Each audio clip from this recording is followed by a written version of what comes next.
예, 안녕하십니까. 상속증여 또 다른 성공의 시작이라는 타이틀로 상속증여 컨설팅 강의를 담당하고 있는 정의식입니다. 이번 시간에 그 여서야대 형국에서 부자 증세가 어떻게 될 것인가. 제목이 좀 거창하지 않습니까? 이거를 같이 알아보도록 그렇게 하겠습니다. 저같이 돈 없는 사람은 별로 안 와닿는데 실제 돈 있는 분들한테는 대단히 심각하게 와닿을 수 있는 그런 주제라고 저는 생각을 합니다. 먼저 20대 여서야대 국회에 빗발치는 부자 증세 요구. 이 무슨 얘기입니까? 20대 국회가 얼마 전에 개원을 했죠. 예, 19대와 다른 거는 여당이 많이 축소가 됐습니다. 예, 국민의당이라는 제3당이 생기면서 여서야대가 됐습니다. 그래서 이 여서야대 특징에 맞춰서 원래 야당은 부자 증세를 많이 요구하고 있지 않습니까? 19대 때도 마찬가지였었습니다. 그런데 19대 때는 여당이 확실히 많았기 때문에 새누리당의 국회의원이 많이 있었기 때문에 이거를 붙잡고 있을 수가 있었는데 지금 20대 국회의 특징은 야당이 많이 늘어남으로 인해서 부자 증세에 대한 요구가 이제 빗발치고 있습니다. 거기다 특히나 여러분들 잘 아시겠지만 국민의당이 제3당의 입장에서 중심을 잡아주는 듯 사실은 저는 그렇게 봤었는데 그런데 조금 지나니까 그렇게 하니까 문제가 있는 것 같습니다. 그 야당의 입장에서 그분들 입장에서 선명성을 갖다가 강조해야지만 본인들 입지가 있을 거라고 생각을 했는지 더 더불어민주당보다 더 세게 증세를 갖다가 요구하는 것이 현재의 그 국민의당 스탠스가 아닌가 이렇게 생각을 합니다. 그래서 이따가 새 구간을 갖다 보면서 다시 설명을 드리도록 그렇게 하겠습니다. 그럼 뭔가요? 결국은 세금을 많이 늘리겠다라고 하면 그거에 맞춰서 포트폴리오를 조정을 해줘야 될 것 같습니다. 그런데 증세의 이슈가 지금의 이슈가 아니죠. 아까도 말씀드렸듯이 19대 때에도 있었고요. 18대에도 있었고 계속 있었습니다.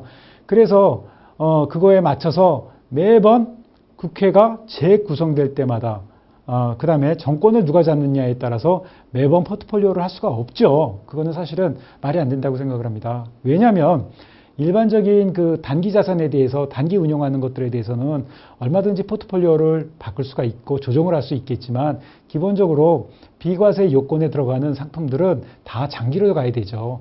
ISA도 최근에 생긴 ISA도 5년은 붙잡아 놔야 되지 않습니까? 저축성 보험은 10년을 붙잡아 둬야 되고요. 그래서 이번 기회에 이번에 여서야대가 되어 있는 이 형국에서 만나시는 자산가분들한테 포트폴리오를 전반적으로 한번 점검하시고 전반적인 조정을 갖다가 해야 되는 시기가 지금 됐다라고 말씀을 드리고 같이 대화를 나누는 것이 지금 이때가 아닌가 이렇게 생각이 됩니다. 예, 그 내용에 대해서 보도록 하겠습니다. 이거 잘 안 보이시죠? 예, 특히나 작은 화면으로 보는 분들은 특히 힘드실 것 같은데요. 큰 화면이 뒤에 있습니다. 간단하게 그냥 들으십시오. 2013년까지는 여기 보시면 3억 초과 41.8%가 되어 있었고요. 14년 이후 현재 1억 5천 초과 41.8%가 되어 있습니다. 이 소득세가 왜 38%가 아니고 41.8%이냐 이렇게 말씀 안 하셔도 되죠. 지방세를 아예 넣어서 제가 이렇게 보여드리는 겁니다. 우리가 실제 내는 거는 지방세를 포함해서 세금을 납부를 해야 되기 때문에 왜 38%로 얘기를 안 하느냐 이런 말씀은 안 하실 거라고 생각을 합니다. 그 다음에 이제 문제가 되는 겁니다. 문제가 되는 거예요. 별표를 막 칠까요? 예, 별표를 치겠습니다. 요거도 제가 뒤에서 집중적으로 말씀드리도록 하겠습니다. 자, 이게 2013년까지인데요. 3억 초과 41.8%였었죠. 그런데 2014년부터 이렇게 바뀌었습니다. 이게 어떻게 해요? 3억 초과가 1억 5천 초과 41.8%로 바뀌어 있습니다. 별로 감흥이 없으신가요? 소득이 없으신 거죠. 예, 이거 현실적으로 이쪽에서 세금을 내시는 분들이 그렇게 많지는 않습니다. 예. 그런데 요새는 보니까 대기업에 근무하는, 저도 예전에 직장 생활할 때 그냥 뻔한 대기업에서 제가 직장 생활을 했는데 제 임원이 안 된 제 동기들도 실제 소득이 1억 5천이 넘어가는 경우가 상당수 있는 것 같습니다.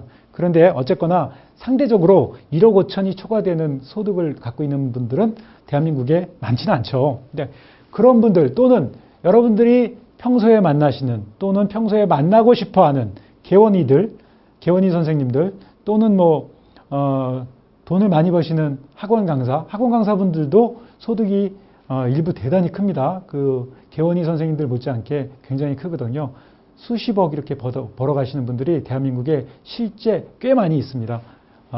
이런 분들은 이게 이제 굉장히 큰 거죠. 3억 초과했을 때 41.8%. 특히나 2013년에서 14년 이후 현재까지 요 구간, 요 갭이 얼마인가요? 1억 5천이지 않습니까?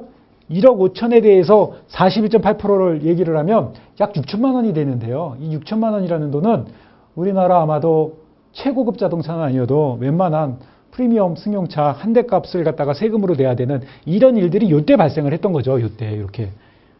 물론 순수하게 증액된 거는 그렇게 많지는 않겠지만 심하게 얘기하면 그렇게 얘기할 수도 있을 것 같습니다. 다 이해하셨죠? 그래서 이것도 지금 헤비하다고 생각을 하고 되게 심각하게 생각을 하는데 지금 2016년에 지금 여소야대가 되면서 어떤 것들이 지금 얘기가 나오고 있는지 보도록 하겠습니다. 야당의 개편안입니다. 지금 1억 5천 초과 41.8%, 1억 5천 초과 41.8% 이거는 지금 적용이 되고 있죠. 지금 여기입니다. 여기 국민의당에서는 이 10억까지 자, 아이고 잘 안 나오네요. 자, 1억 5천 초과 10억 요 구간을 현행은 41.8%인데 1억 5천 초과 10억까지를 45.1%로 하자 이렇게 하고요. 10억이 넘어가는 분들한테는 과표가 10억이 넘어가는 분들한테는 뭐다? 49.5%를 부과하자고 얘기를 합니다. 속 시원하신가요? 실제 대한민국에는 이렇게 얘기할 때 박수 치시는 분들이 사실은 대부분입니다. 예, 이거 뭐야 이거 10억을 더 벌어가는데 더 내야지 한 70% 내야지 60% 내야지 이러시는 분들이 사실은 많죠. 그러다 보니까 소위 말하는 저는 잘 모르겠습니다만 포퓰리즘으로 흐른다 이런 얘기들이 많이 나오고 그런 문제점을 갖다가 제기를 하고 이러는 것 같습니다. 그런데 그 얘기는 차치하고 일단 1억 5천 초과 10억까지 여기를 죄송합니다. 3억 초과 10억까지 이 구간을 45.1%로 하고 1억 초과 3억까지는 41.8% 이게 국민의당이고요. 여기서 자릅니다. 여기서 더민주는 5억까지는 41.8%로 하고 5억 초과를 45.1%로 하자 이렇게 얘기를 하고 있습니다. 어쨌거나 올리자는 얘기죠. 어쨌거나 1억 5천 초과 41.8%를 3억 초과 45.1%, 10억 초과 49.5% 이게 누구요? 이게 국민의당입니다. 예, 그래서 지금 49.5%는 잘은 모르겠지만 45.1%에 대해서는 기본 구간에서 국민의당이랑 더민주가 사실 겹치는 부분이 있습니다. 그리고 지금 국회의장이 어느 분이시죠? 국회의장이 야당 출신인 더민주 출신인 정세균 의원님이 국회의장을 하고 계시는데요. 그분이 예산에 부수법안으로 같이 상정을 해서 통과를 시키겠다라는 말씀을 심심치 않게 하고 계시죠. 예, 그래서 이번에 이것이 법안이 상정될 가능성이 실제 말로만 하는 것이 아니라 그 가능성이 많이 높아졌습니다. 물론 박근혜 대통령께서 거부를 하시면 그러면 물론 또 거부를 하실 수는 있겠지만 일단은 국회는 통과할 수 있는 가능성이 어느 때보다 높아졌다. 그래서 지금 이 40%대와 이 50%의 이때 이 느낌은 대단히 달라질 수밖에 없는데 이제 대한민국도 세금을 절반을 떼는 시대가 이제는 피부로 와닿는 굉장히 가까워졌다. 49.5%만 되나요? 사실은 4대 보험을 갖다가 플러스하면 49.5%가 아니라 이미 50%를 넘어가 있는 거죠. 그래서 우리나라도 세금을 갖다가 50%를 더 떼는 이런 일들이 실제 발생을 할 수 있다. 그러면 여러분들 설계사와 PB 우리 입장에서 뭐를 갖다가 걱정을 해야 되나요? 그러면 예전에 각종 이유로 뭐 번거롭다, 기타 등등 내가 내 돈을 갖다 쓰는데 무슨 그렇게 규제가 많으냐 이런 이유로 개인 사업자를 고집하셨던 분들이 있습니다. 법인으로 바꾸질 않고 소득이 꽤 많이 됐는데도 불구하고 성실 신고 확인 대상자임에도 불구하고 나는 그냥 세금 많이 내겠어 이렇게 하시고 법인으로 전환을 미루셨던 분들이 실제 주변에는 꽤 많이 있습니다.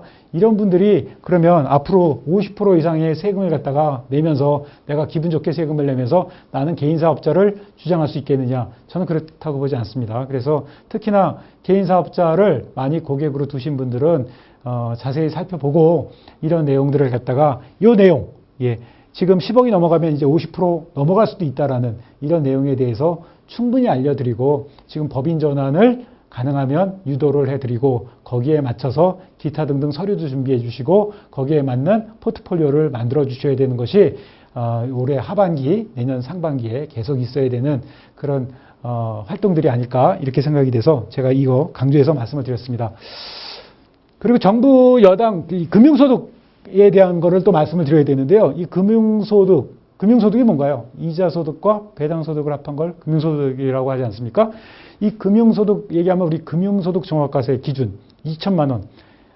우리가 벌써 잊고 있습니다. 금융소득 종합과세 기준이 얼마 전까지, 불과 몇 년 전까지 4천만 원을 초과해야지만 종합과세로 합산이 되고 그 아래에서는 4천만 원 언더에서는 4천만 원까지는 15.4%가 적용이 됐었던 게 불과 몇 년 전이거든요. 그런데 그것이 2천만 원으로 내려온 거죠.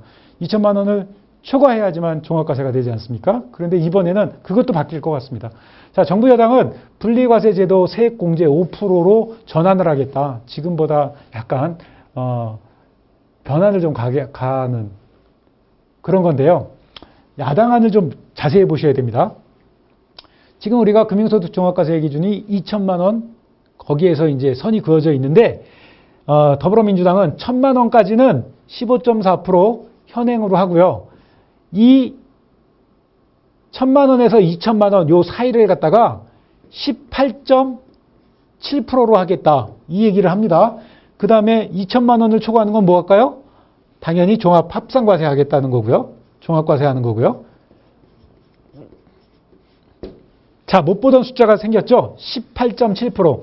1천만 원에서 2천만 원 사이에는 15.4%가 아닙니다. 이제 18.7%로 하자라는 게 민주당의 얘기인 거고요. 국민의당 내용을 한번 보도록 하겠습니다.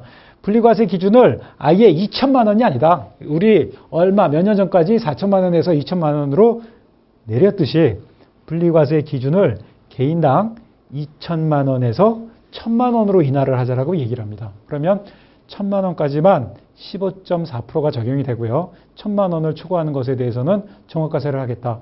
그러면 제가 상속증여 이 강의를 보통 오프라인에서 할 때 상속증여와 그 다음에 법인에 대한 이런 그 강의를 할 때 이자소득세에 대한 얘기는 15.4%는 있고 41.8%를 생각하고서는 컨설팅을 해야 된다라는 얘기를 제가 많이 강조해서 하는데요. 실제 보면 지금 이렇게 가게 되면 1천만 원만 넘어가도 다 종합과세로 넘어가니까 이제 조금 더 지나면 이자소득세 15.4%라는 개념도 점점 옅어지지 않을까. 물론 뭐 당분간은 남아있겠지만 그런 생각이 듭니다. 그래서 지금 소득세 구간 조정이 되면서 이게 50%가 넘어가는 그런 현상이 발생할 수도 있다. 그런 거 제가 조금 전에 말씀을 드렸고요. 그 다음에 금융소득 종합과세의 기준도 바뀌어질 것 같다. 이런 거 제가 지금 말씀드렸습니다. 그래서 고소득 개인 사업자 뭐로 바꾼다고요? 법인으로 전환하는 거, 이런 거에 대한 컨설팅 좀 더 심화해서 하셔야 될 것 같고요. 그 다음에 금융소득 분리과세 이 기준이 바뀔 것으로 예상이 되니 여기에 맞춰서 일부 또 포트폴리오를 조정을 하고 그 다음에 전에도 많이 했지만 한도 내에 증여를 갖다가 가족 간 증여를 갖다가 최대한 해서 금융소득을 더 줄이는 노력들을 물론 이자가 굉장히 싸죠. 그럼에도 불구하고 그런 노력을 해야 될 때가 지금이다. 이렇게 생각이 돼서 제가 오늘 이 말씀을 드렸습니다. 여기까지 하겠습니다. 감사합니다.